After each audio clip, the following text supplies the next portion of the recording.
ولا تقولن لشيء إني فاعل ذلك غدا إلا أن يشاء الله واذكر ربك إذا نسيت وقل عسى أن يهديني ربي لأقرب من هذا رشدا۔ اور دیکھو کسی چیز کے بارے میں کبھی یہ نہ کہا کرو کہ میں کل یہ کام کر دوں گا، تم کچھ نہیں کر سکتے الا یہ کہ اللہ چاہے۔ اگر بھولے سے ایسی بات زبان سے نکل جائے تو فوراً اپنے رب کو یاد کرو اور کہو امید ہے کہ میرا رب اس معاملے میں رشد سے قریب تر بات کی طرف میری رہنمائی فرما دے گا۔ یہ ایک جملہ معترضہ ہے جو پچھلی آیت کے مضمون کی مناسبت سے سلسلہ کلام کے بیچ میں ارشاد فرمایا گیا ہے۔ پچھلی آیت میں ہدایت کی گئی تھی کہ اصحاب کہف کی تعداد کا صحیح علم اللہ کو ہے اور اس کی تحقیق کرنا ایک غیر ضروری کام ہے، لہذا خواہ مخواہ ایک غیر ضروری بات کی کھوج میں لگنے سے پرہیز کرو اور اس پر کسی سے بھی بحث نہ کرو۔ اس سلسلے میں آگے کی بات ارشاد فرمانے سے پہلے جملہ معترضہ کے طور پر ایک اور ہدایت بھی نبی صلی اللہ علیہ وسلم اور اہل ایمان کو دی گئی، اور وہ یہ کہ تم کبھی دعوے سے یہ نہ کہہ دینا کہ میں کل فلاں کام کروں گا، تم کو کیا خبر کہ تم وہ کام کر سکو گے یا نہیں، نہ تمہیں غیب کا علم اور نہ تم اپنے افعال میں ایسے خود مختار کہ جو کچھ چاہو کر سکو۔ اس لیے اگر کبھی بے خیالی میں ایسی بات زبان سے نکل بھی جائے تو فوراً متنبہ ہو کر اللہ کو یاد کرو اور انشاءاللہ کہہ دیا کرو۔ مزید برآں تم یہ بھی نہیں جانتے کہ جس کام کے کرنے کو تم کہہ رہے ہو آیا اس میں خیر ہے یا کوئی دوسرا کام اس سے بہتر ہے، لہذا اللہ پر اعتماد کرتے ہوئے یوں کہا کرو کہ امید ہے میرا رب اس معاملے میں صحیح بات یا صحیح طرز عمل کی طرف میری رہنمائی فرما دے گا۔ وَلَبِثُوا فِي كَهْفِهِمْ 300 سِنِينَ وَازْدَادُوا 9۔ اور وہ اپنے غار میں 300 سال رہے اور کچھ لوگ مدت کے شمار میں 9 سال اور بڑھ گئے ہیں۔ اس فقرے کا تعلق ہمارے نزدیک جملہ معترضہ سے پہلے کے فقرے کے ساتھ، یعنی سلسلہ عبارت یوں ہے کہ کچھ لوگ کہیں گے کہ وہ 3 تھے اور چوتھا ان کا کتا تھا،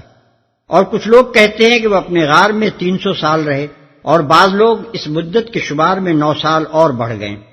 اس عبارت میں 300 اور 309 سال کی تعداد جو بیان کی گئی ہے، ہمارے خیال میں یہ دراصل لوگوں کے قول کی حکایت ہے، نہ کہ اللہ تعالیٰ کا اپنا قول،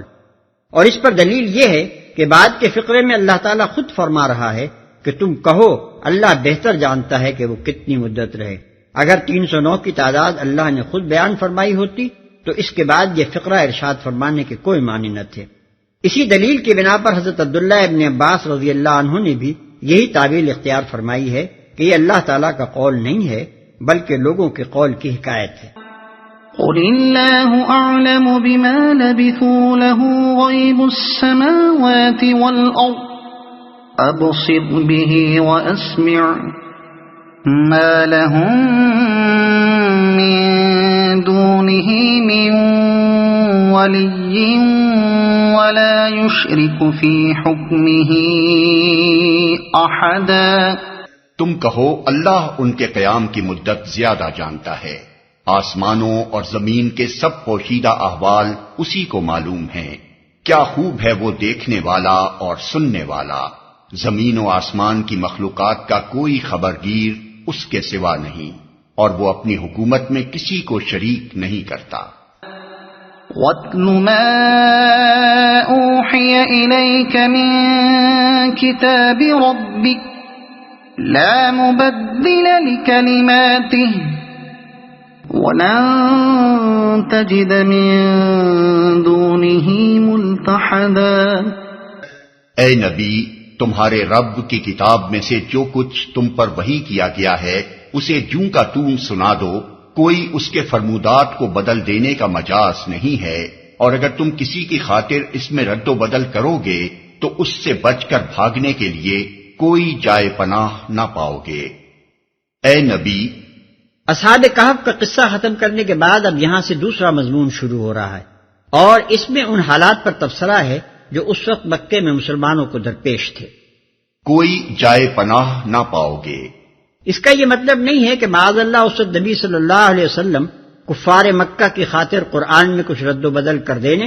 اور سرداران قریش سے کچھ کم و بیش پر مصالحت کر لینے کی سوچ رہے تھے، اور اللہ تعالیٰ آپ کو اس سے منع فرما رہا تھا، بلکہ دراصل اس میں روح سخن کفار مکہ کی طرف ہے، اگرچہ خطاب بظاہر نبی صلی اللہ علیہ وسلم سے ہے۔ مقصود کفار کو یہ بتانا ہے کہ محمد صلی اللہ علیہ وسلم خدا کے کلام میں اپنی طرف سے کوئی کمی یا بیشی کرنے کے مجاز نہیں ہے۔ ان کا کام بس یہ ہے کہ جو کچھ خدا نے نازل کیا ہے اسے بے کم و کاس پہنچا دیں۔ تمہیں ماننا ہے تو اس پورے دین کو جو کا تو مانو جو خداوند عالم کی طرف سے پیش کیا جا رہا ہے، اور نہیں ماننا تو شوق سے نہ مانو، مگر یہ امید کسی حال میں نہ رکھو کہ تمہیں راضی کرنے کے لیے اس دین میں تمہاری خواہشات کے مطابق کوئی ترمیم کی جائے گی، خواہ وہ کیسی ہی جزوی سی ترمیم ہو۔ یہ جواب ہے اس مطالبے کا جو کفار کی طرف سے بار بار کیا جاتا تھا کہ ایسی بھی کیا ضد ہے کہ ہم تمہاری پوری بات مان لیں، آخر کچھ تو ہمارے آبائی دین کے عقائد اور رسم و رواج کی رعایت ملحوظ رکھو، کچھ تم ہماری مان لو، کچھ ہم تمہاری مان لیں، اس پر سمجھوتا ہو سکتا ہے اور برادری پھوٹ سے بچ سکتی ہے۔ قرآن میں ان کے اس مطالبے کا متعدد مواقع پر ذکر کیا گیا ہے اور اس کا یہی جواب دیا گیا ہے۔ مثال کے طور پر سورہ یونس کی آیت 15 ملاحظہ ہو، وَإِذَا تُتْلَى عَلَيْهِمْ آيَاتُنَا بَيِّنَاتٍ قَالَ الَّذِينَ لَا يَرْجُونَ لِقَاءَنَا ائْتِ بِقُرْآنٍ غَيْرِ هَذَا أَوْ بَدِّلْهُ،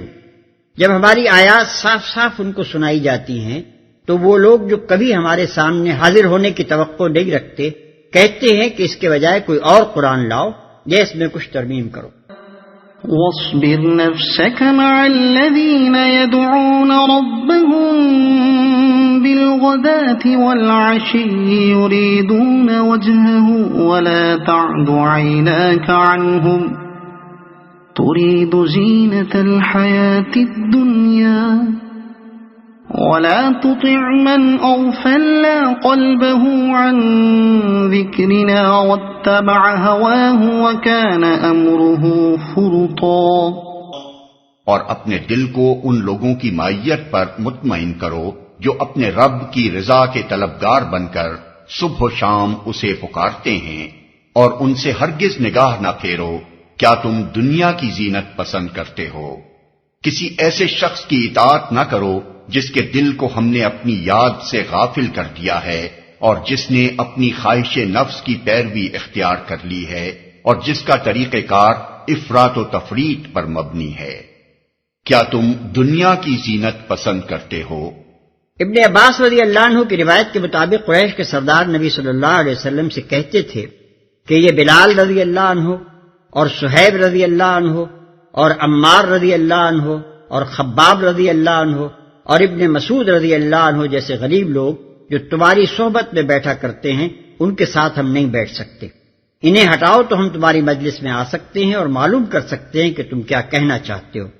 اس پر اللہ تعالیٰ نے نبی صلی اللہ علیہ وسلم سے فرمایا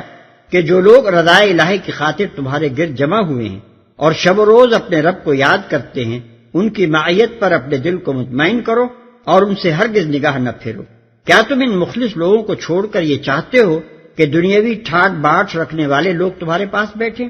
اس فقرے میں بھی بظاہر خطاب نبی صلی اللہ علیہ وسلم سے ہے، مگر سنانا دراصل سرداران قریش کو مقصود ہے کہ تمہاری یہ دکھاوے کی شان و شوکت جس پر تم پھول رہے ہو اللہ اور اس کے رسول کی نگاہ میں کچھ قدر و قیمت نہیں رکھتی۔ تم سے وہ غریب لوگ زیادہ قیمتی ہیں جن کے دل میں اخلاص ہے اور جو اپنے رب کی یاد سے کبھی غافل نہیں رہتے۔ ٹھیک یہی معاملہ حضرت نوح علیہ السلام اور ان کی قوم کے سرداروں کے درمیان بھی پیش آیا تھا۔ وہ حضرت نوح علیہ السلام سے کہتے تھے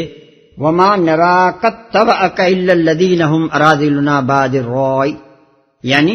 ہم تو یہ دیکھتے ہیں کہ ہم میں سے جو رذیل لوگ ہیں وہ بے سوچے سمجھے تمہارے پیچھے لگ گئے۔ اور حضرت نوح علیہ السلام کا جواب یہ تھا مَا أَنَا بِطَارِدِ الَّذِينَ آمَنُوا، یعنی میں ایمان لانے والوں کو دھتکار نہیں سکتا۔ اور وَلَا أَقُولُ لِلَّذِينَ تَزْدَرِي أَعْيُنُكُمْ لَن يُؤْتِيَهُمُ اللَّهُ خَيْرًا، یعنی جن لوگوں کو تم حقارت کی نگاہ سے دیکھتے ہو میں ان کے بارے میں یہ نہیں کہہ سکتا کہ اللہ نے انہیں کوئی بھلائی عطا نہیں کی ہے۔ ہود آیات 27، 29، 31، نیز سورہ انعام آیت 52 اور سورہ الحجر آیت 88۔ کسی ایسے شخص کی اطاعت نہ کرو، یعنی اس کی بات نہ مانو، اس کے آگے نہ جھکو، اس کا منشا پورا نہ کرو اور اس کے کہے پر نہ چلو۔ یہاں اطاعت کا لفظ اپنے وسیع مفہوم میں استعمال ہوا ہے، جس کا طریقہ کار افراط و تفریط پر مبنی ہے۔ کان امرہ فروتا کا ایک مطلب تو وہ ہے جو ہم نے ترجمے میں اختیار کیا، اور دوسرا مطلب یہ ہے کہ جو حق کو پیچھے چھوڑ کر اور اخلاقی حدود کو توڑ کر بگٹٹ چلنے والا ہے۔ دونوں صورتوں میں حاصل ایک ہی ہے، جو شخص خدا کو بھول کر اپنے نفس کا بندہ بن جاتا ہے اس کے ہر کام میں بے اعتدالی پیدا ہو جاتی ہے اور وہ حدود ناآشنا ہو کر رہ جاتا ہے۔ ایسے آدمی کی اطاعت کرنے کے معنی یہ ہیں کہ اطاعت کرنے والا خود بھی حدود ناآشنا ہو جائے اور جس جس وادی میں مطاع بھٹکے اسی میں مطیع بھی بھٹکتا چلا جائے۔ وَقُلِ الْحَقُّ مِنْ رَبِّكُمْ فَمَنْ شَاءَ فَلْيُؤْمِنْ وَمَنْ شَاءَ فَلْيَكْفُرْ إِنَّا أَعْتَدْنَا لِلظَّالِمِينَ نَارًا أَحَاطَ بِهِمْ سُرَادِقُهَا وَإِن يَسْتَغِيثُوا يُغَاثُوا بِمَاءٍ كَالْمُهْلِ يَشْوِي الْوُجُوهَ بِئْسَ الشَّرَابُ وَسَاءَتْ مُرْتَفَقًا۔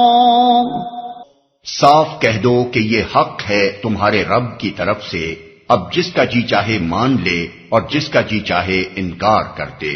ہم نے انکار کرنے والے ظالموں کے لیے ایک آگ تیار کر رکھی ہے جس کی لپٹیں انہیں گھیرے میں لے چکی ہیں۔ وہاں اگر وہ پانی مانگیں گے تو ایسے پانی سے ان کی تواضع کی جائے گی جو تیل کی تلچھٹ جیسا ہوگا اور ان کا منہ بھون ڈالے گا۔ بدترین پینے کی چیز اور بہت بری آرام گاہ، جس کا جی چاہے انکار کر دے۔ یہاں پہنچ کر صاف سمجھ میں آ جاتا ہے کہ اصحاب کہف کا قصہ سنانے کے بعد یہ فقرے کس مناسبت سے ارشاد ہوئے ہیں۔ اصحاب کہف کے جو واقعات اوپر بیان ہوئے ہیں ان میں یہ بتایا گیا تھا کہ توحید پر ایمان لانے کے بعد انہوں نے کس طرح اٹھ کر دو ٹوک بات کہہ دی کہ ہمارا رب تو بس وہ ہے جو آسمانوں اور زمین کا رب ہے، اور پھر کسی طرح وہ اپنی گمراہ قوم سے کسی قسم کی مصالحت پر آمادہ نہ ہوئے، بلکہ انہوں نے پورے عزم کے ساتھ کہا کہ ہم اس کے سوا کسی دوسرے الہ کو نہ پکاریں گے، اور اگر ہم ایسا کریں تو بڑی بیجا بات کریں گے۔ اور کس طرح انہوں نے اپنی قوم اور اس کے معبودوں کو چھوڑ کر بغیر کسی سہارے اور بغیر کسی سر و سامان کے غار میں جا پڑنا قبول کر لیا، مگر یہ گوارا نہ کیا کہ حق سے بال برابر بھی ہٹ کر اپنی قوم سے مصالحت کر لیتے۔ پھر جب وہ بیدار ہوئے تب بھی انہیں فکر ہوئی تو اس بات کی کہ اگر خدا نہ خواستہ ہماری قوم ہم کو اپنی ملت کی طرف پھیر لے جانے میں کامیاب ہو گئی تو ہم کبھی فلاح نہ پا سکیں گے۔ ان واقعات کا ذکر کرنے کے بعد اب نبی صلی اللہ علیہ وسلم کو مخاطب کر کے فرمایا جا رہا ہے، اور سنانا دراصل مخالفین اسلام کو مقصود ہے کہ ان مشرکین اور منکرین حق سے مصالحت قطعاً خارج از بحث ہے۔ جو حق خدا کی طرف سے آیا ہے اسے بے کم و کاست ان کے سامنے پیش کر دو، مانتے ہیں تو مانیں، نہیں مانتے تو خود برا انجام دیکھیں گے۔ جنہوں نے مان لیا ہے خواہ وہ کمسن نوجوان ہوں یا بے مال و زر فقیر یا غلام اور مزدور، بہرحال وہی قیمتی جواہر ہیں، انہی کو یہاں عزیز رکھا جائے گا، اور ان کو چھوڑ کر ان بڑے بڑے سرداروں اور رئیسوں کی کچھ پرواہ نہ کی جائے گی جو دنیا کی شان و شوکت خواہ کتنی ہی رکھتے ہوں مگر ہیں خدا سے غافل اور اپنے نفس کے بندے۔ انہیں گھیرے میں لے چکی ہیں۔ سرادق کے اصل معنی ہے قناتیں اور سرا پردے جو کسی خیمہ گاہ کے گرد لگائے جاتے ہیں، لیکن جہنم کی مناسبت سے دیکھا جائے تو خیال ہوتا ہے کہ سرادق سے مراد اس کے وہ بیرونی حدود ہیں جہاں تک اس کی لپٹیں پہنچیں اور اس کی حرارت کا اثر ہو۔ آیت میں فرمایا گیا ہے کہ اس کے سرادق نے ان کو گھیرے میں لے لیا ہے۔ بعض لوگوں نے اس کو مستقبل کے معنی میں لیا ہے، یعنی وہ اس کا مطلب یہ سمجھتے ہیں کہ عالم آخرت میں جہنم کے سراپردے ان کو گھیر لیں گے، لیکن ہم اس کا مطلب یہ سمجھتے ہیں کہ حق سے منہ موڑنے والے ظالم یہی سے جہنم کی لپیٹ میں آ چکے ہیں اور اس سے بچ کر بھاگ نکلنا ان کے لیے ممکن نہیں ہے۔ تیل کی تلچھٹ جیسا ہوگا۔ لغت میں مہل کے مختلف معنی بیان کیے گئے، بعض اس کے معنی تیل کی تلچھٹ بتاتے ہیں، بعض کے نزدیک یہ لفظ لاوے کے معنی میں آتا ہے، یعنی زمین کے وہ مادے جو شدت حرارت سے پگھل گئے ہوں، بعض کے نزدیک اس سے مراد پگھلی ہوئی دھات ہے، اور بعض کہتے ہیں کہ اس کے معنی پیپ اور لہو کے. إن الذين آمنوا وعملوا الصالحات إنا لا نضيع أجر من أحسن عملا أولئك لهم جنات عدن تجري من تحتهم الأنهار يحلون فيها من أساور من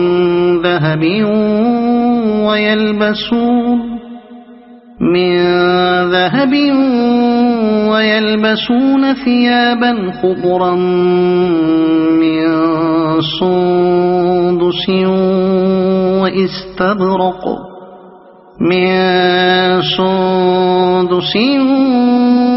واستبرق متكئين فيها على الأرائك نعم الثواب وحسنت مرتفقا واضرب لهم. رہے وہ لوگ جو مان لیں اور نیک عمل کریں تو یقیناً ہم نیکوکار لوگوں کا اجر ضائع نہیں کیا کرتے. ان کے لیے سدا بہار جنتیں ہیں جن کے نیچے نہریں بہ رہی ہوں گی. وہاں وہ سونے کے کنگنوں سے آراستہ کیے جائیں گے. باریک ریشم اور اطلس و دیبا کے سبز کپڑے پہنیں گے اور اونچی مسندوں پر تکیے لگا کر بیٹھیں گے. بہترین اجر اور اعلیٰ درجے کی جائے قیام. سونے کے کنگنوں سے آراستہ کیے جائیں گے. قدیم زمانے میں بادشاہ سونے کے کنگن پہنتے تھے.